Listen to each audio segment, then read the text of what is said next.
up, guys? How y'all doing today? And what's up, Sussex Squad? Y'all, if your name is Charles and Camilla, it looks like the ish has completely hit the fan. Y'all, what am I talking about? Charles and Camilla are being accused of the unthinkable in Kenya. And all I have to say is they did it. They did it. You know how you know they did it? Because now they are releasing ridiculous stories that they invited Harry to King Charles's birthday party. Spoiler alert, I don't believe that for a second. But Harry's not coming. You invited Harry, but did you invite his wife? Did you invite his kids?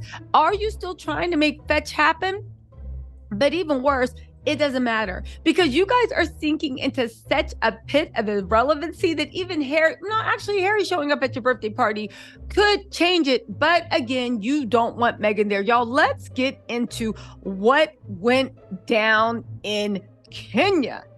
All right, let's get into what went down in Kenya. And it's really odd. It's disgusting. It is what it is. Y'all, let's go. All right, are y'all ready for this? Make sure you are strapped in. This is directly from the ground in Kenya. They're saying Kenyan journalist claims the royal tour featured racial undertones and degradation. Y'all, these people just can't get it right. But I knew it was going to be on some I knew it was going to be really on some dumb-ish when I saw Camilla sitting in the car with a scowl on her face while Charles was mingling among the locals in Kenya. I don't care what y'all say. Camilla does not like anybody with melanin. She does not like anyone that does not look like curdled milk. She does not like anybody that eats apples. Now, when I first saw it, I was like, Camilla's rude. She's ignorant. The fact that the press are letting it go that the Queen of England did not think that she owed commonwealths, that they are still stripping of assets, did not owe it to them to actually get out and greet the citizens for a trip that they are paying for? Y'all, but it's more than that, right? Because at the end of the day, I also was reminded of something. You know, Charles was very enamored with Meghan Markle. Very enamored with Dorinda.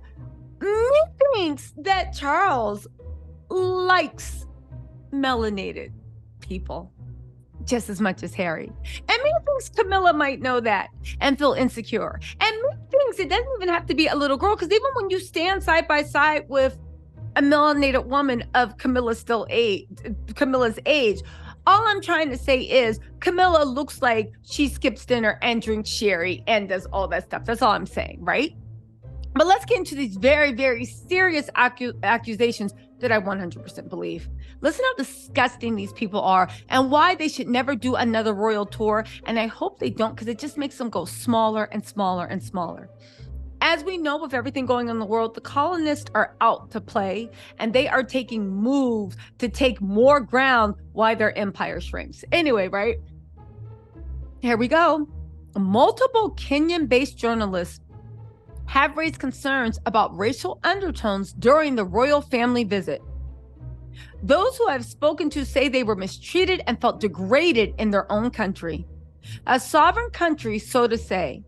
I will headline it as segregated press bus, stale sandwiches, and used toothpicks behind the scenes of a well-choreographed but tone-deaf royal visit to Kenya. And the thing is, when you hear about this, it is disgusting, but I think these things have always gone on. But now in the new thing of social media, word gets out. They said journalists have complained of being segregated from their British counterparts during pool transportation and not receiving proper meals, despite Kenyan taxpayers partly funding this high-level visit. Organizers, UK and Kenya, allegedly separated local journals from Kenya and the UK and the United Kingdom, drawing criticism and claims of racial discrimination. The controversy began when 3 separate buses were designated for journalists.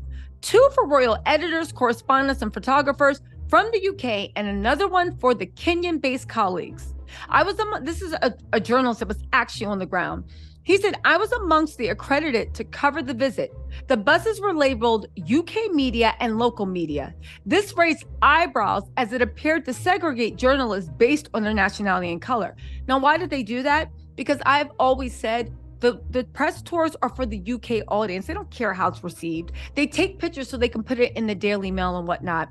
They thought that the way that they could stop that horrible thing that happened with William and Kate and their little colonialism tour around the Caribbean is to make sure that only UK media had access, but they couldn't do that in Kenya because you're visiting a foreign country. So you made sure to keep them kind of like as an afterthought.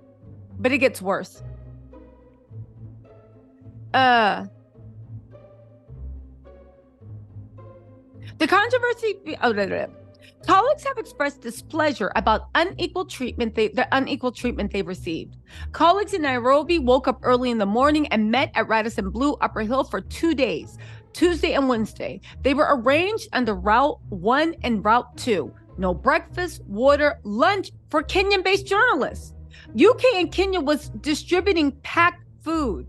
The Brits received preferential treatment during mealtime, despite the Kenyan and the UK state teams agreeing on distribution of food equally. The issue is not about food or water, but contempt. So they fed the UK journalists, did all this stuff, right? And now the issue is not about food or water, but contempt. In one incident, some Kenyan-based journalists were not provided lunch, only to be offered a few leftover food boxes later. Upon opening, they discovered old sandwiches, unwrapped cupcakes. So the cupcakes, the papers that hold the cupcake was open. So people had opened, about to take a bite, and then said, no, thank you, right? And used toothpicks. This was and is disgusting. The situation escalated almost a week before the royal visit when senior officials from the UK and Kenya created a WhatsApp group for Kenyan-based media. The platform was intended to gather all accredited colleagues to cover the royal tour. However, the administrators of the group chat, UK and Kenya, they were UK-based, right, with the palace, initially enforced restrictions. Only admins can send messages that prevented journalists from engaging in any discussion. My personal opinion, this is what the journalist is saying. This was outright gagging. This restriction raised concerns about media freedom, and it prompted me to challenge the head of communications at UK and Kenya whether the restrictions amounted to a gag order on Kenyan-based media. She told me she did that to streamline communication. 2 or 3 hours later, the settings were changed and all participants were allowed to chat. Colleagues did ask pertinent questions regarding the visit. Nobody sent their personal images or anything unrelated. Something tried to choke us. It should have never happened. How disgusting that you treat members of the media who are there to help give you good PR as groupies that are somehow going to be so unprofessional. No, you're only one-way communication. Again, I do think that they were doing their best to make sure that they didn't have any bad press coverage. But like everything else they do, their actions got bad press coverage. Hours before Charles Windsor arrived, he did not call him King Charles. Charles Windsor arrived at State House, Kenya. An incident involving a senior Kenyan diplomatic figure and the UK and Kenya diplomat hinted at behind-the-scenes friction. The UK diplomat was allegedly involved in a confrontation with a Kenyan envoy over press photographers. Witnesses claimed that the UK and Kenya diplomat engaged in a physical altercation with the Kenyan envoy who played part in making this visit a success. So this was one of the key people that helped this visit on the ground in Kenya make it a success. And the UK person in Kenya, which is just another arm of the palace, right?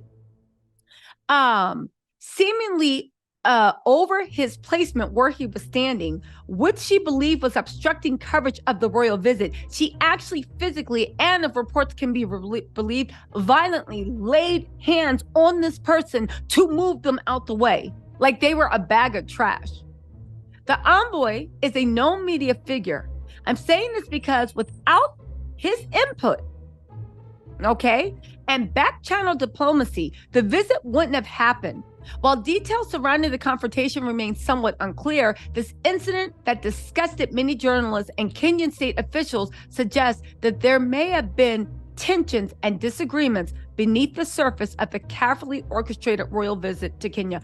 Who would have thought a visit where the Queen of England would not get out the car to talk to locals that were literally bankrolling her visit because she didn't think they were worthy. She didn't want to touch anyone. She act like, ew, you know the way Camilla gets.